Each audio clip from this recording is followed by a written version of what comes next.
నిన్నటి వరకు బాగున్న ఒక వ్యక్తి కానీ ఒకరోజు తర్వాత సడన్ గా చనిపోయాడు అనే న్యూస్ వినగానే మనం షాక్ అవుతాం. ఇది ఎలా పాసిబుల్ అని అందరికీ డౌట్ వస్తుంది. హెల్తీగా కనిపించే వాళ్ళు కూడా ఎందుకు సడన్ గా చావుకి గురవుతున్నారు అని చాలా మంది ఆలోచిస్తున్నారు. ఇది అబద్ధం కాదు, ఇది నిజం. మరి ఇలా సడన్ గా చనిపోవడానికి కారణాలేంటో ఈ వీడియోలో చూద్దాం. ఈ మధ్య చాలా మంది వయస్సుతో సంబంధం లేకుండా సడన్ గా కుప్పకూలిపోతున్నారు. దానికి మెయిన్ రీజన్ ఏంటి అంటే మన లైఫ్ స్టైల్. ఇప్పటి రోజుల్లో అందరికీ స్ట్రెస్ ఎక్కువగా అయిపోయింది. కనీసం 6 గంటలు కూడా నిద్రపోవడం లేదు. బయట తిండికి చాలా అలవాటు పడిపోయారు.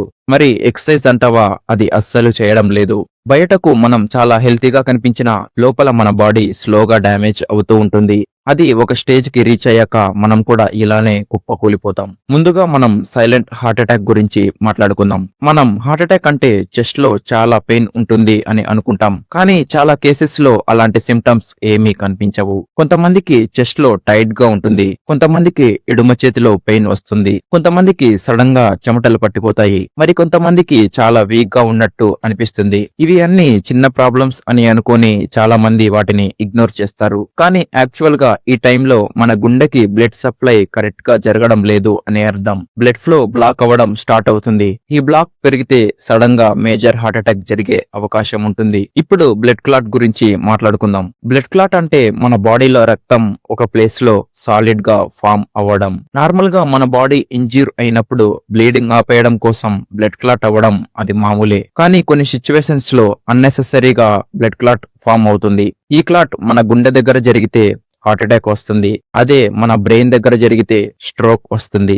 ఇవి చాలా ఫాస్ట్ గా జరుగుతాయి. కొన్ని సెకండ్స్ లేదా మినిట్స్ లోనే సిచ్యువేషన్స్ చాలా క్రిటికల్ గా మారిపోతాయి. అందుకే ఈ మధ్య మనం ఇలాంటివి ఎక్కువగా చూస్తున్నాం. ఇంకో important reason irregular heart beat. మన హార్ట్ కి ఒక ప్రాపర్ రిథం ఉంటుంది. ఆ రిథం డిస్టర్బ్ అయితే ప్రాబ్లం స్టార్ట్ అవుతుంది. దీన్ని మెడికల్ గా అర్థమియా అంటారు. ఈ కండిషన్ లో మన గుండె కొన్నిసార్లు చాలా వేగంగా కొట్టుకుంటుంది, కొన్నిసార్లు సడన్ గా మన గుండె కొట్టుకోవడం ఆగిపోతుంది. ఇలా జరిగినప్పుడు ఒక్కసారిగా కుప్పకూలిపోతాం. ఇమ్మీడియట్ గా ట్రీట్మెంట్ దొరకకపోతే లైఫ్ చాలా రిస్క్ లో పడిపోతుంది. మనం ఈ రోజుల్లో చాలా న్యూస్ వింటున్నాం. జిమ్ లో వర్కౌట్ చేస్తూ సడన్ గా పడిపోయిన వాళ్ళు, రోడ్ మీద నడుస్తూ పడిపోయిన వాళ్ళు. అలా జరిగినప్పుడు అవి లైట్ గా తీసుకుంటే అది మన ప్రాణాలకే డేంజర్. తొందరగా ట్రీట్మెంట్ తీసుకుంటే బ్రతికే అవకాశం ఉంటుంది. కాబట్టి కొన్ని సిమ్టమ్స్ ని మనం ఎప్పుడు ఇగ్నోర్ చేయకూడదు.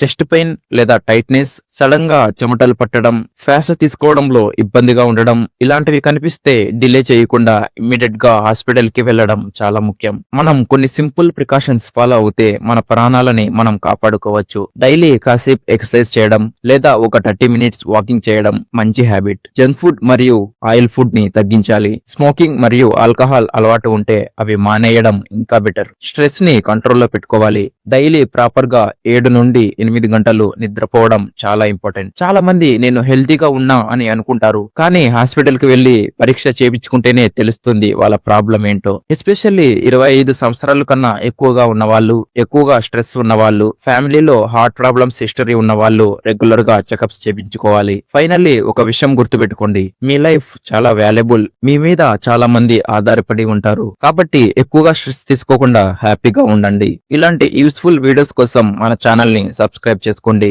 ఈ వీడియో మీ ఫ్రెండ్స్ కి లేదా మీ ఫ్యామిలీకి షేర్ చేయండి. ఎందుకంటే ఈ ఒక్క వీడియో వల్ల ఒకరి ప్రాణాలను కాపాడవచ్చు. Thank you.